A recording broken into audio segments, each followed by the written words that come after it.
Okay, so far be it from me to be a hater, but it seemed like Uzi was done. I mean, since Love is Rage 2, it had been steadily on the decline, Yeah. and all these little like hopeful moments and all these little like one-off records it seemed to be like steadily fading away as far as him making something as great as Love is Rage 2 again. So when Eternal Atake 2 was announced, I was surprised because I liked Eternal Atake. I liked a few songs off Pink Tape. Some of these random songs that popped up I thought were pretty cool. And so, hey, maybe Eternal Atake 2, a sequel album, just like Love is Rage 2 was a sequel album, maybe this is his comeback. When the day it came out, I'd go ahead and listen to it. And I can honestly say I could not have been more disappointed. Like, I just wanted so badly to like it. I was listening to all these songs and trying to kind of wrap my head like, oh, maybe this is what he was doing. Maybe I'll get it the next time through. But honestly, all these songs, at least the first 9 or so that I listened to, were super lazy, super uninteresting, just super bland, especially like with a sequel album to Eternal Atake. I thought, man, maybe it's not going to be the best, but it should at least have like some really cool production and some really quality, interesting instrumentals. And that just wasn't the case. It felt like his flows were kind of lazy and uninspired. It felt like the beats were a little bit more generic, and it just wasn't hitting at the capability that I know Uzi can hit, that he's shown on things like Love is Rage 2. So I'm bummed. And I put it down later the next day. I pick it up again, and it blows my mind how hard of a turnaround this album has. Like, if you've listened to a little bit of it, you have to go listen to the whole thing, particularly these 3 songs towards the end: Goddard Song, Perky Sex, and Conceited.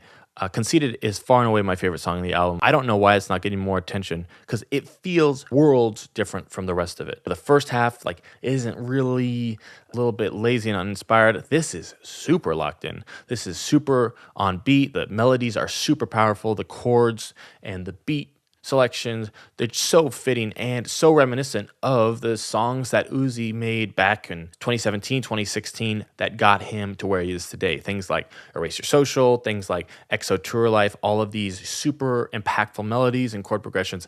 That is here on Conceited. It was such a big turnaround that I thought somebody else made this that didn't make the rest of the album. So I clicked the song credits. And on the production credits, lo and behold, Charlie Puth, which blows my mind. And maybe I'm late to the game on this. Maybe I don't understand what's going on, but I was not aware of any time that Charlie and Uzi had worked together. So Cashmere Cat, which I honestly didn't know Cashmere Cat was making songs like this. He's actually credited on a lot of the songs in the album, so I presume he's making trap beats. And Charlie Puth, it was such like, it's a moment when you hear something that just makes so much sense, but you never thought of before. That is exactly what I felt when I saw this, because you can actually hear it. As I went back and have listened to it a dozen times, you could hear Charlie Puth's vocals in different harmonies with Uzi or his own little vocal breakdown. And he's not credited as a feature or anything, but it blew my mind when, hey, everything that Uzi's been missing, Charlie Puth has. And everything that Charlie Puth has been missing,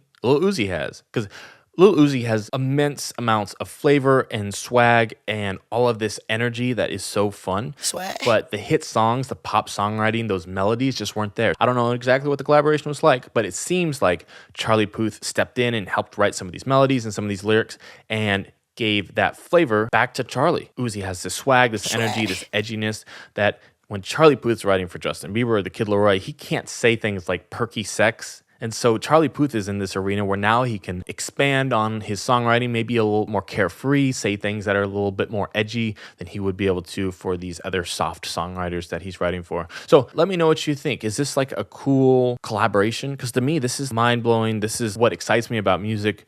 These kind of like different lanes, these different worlds coming together, and not in an obvious way, not where it's like, oh, look at how different these things are. It's like hidden. You have to like look for it and you have to listen. And like, oh, that is Charlie Puth's vocals. And this song is amazing because of it. So definitely give Eternal Atake 2 a chance. Glad I did, because I love these last 3 records. Goddard Song, Perky Sex, Conceited are so cool. That's the Uzi I've been missing. Appreciate y'all watching. I'll catch you on the next one.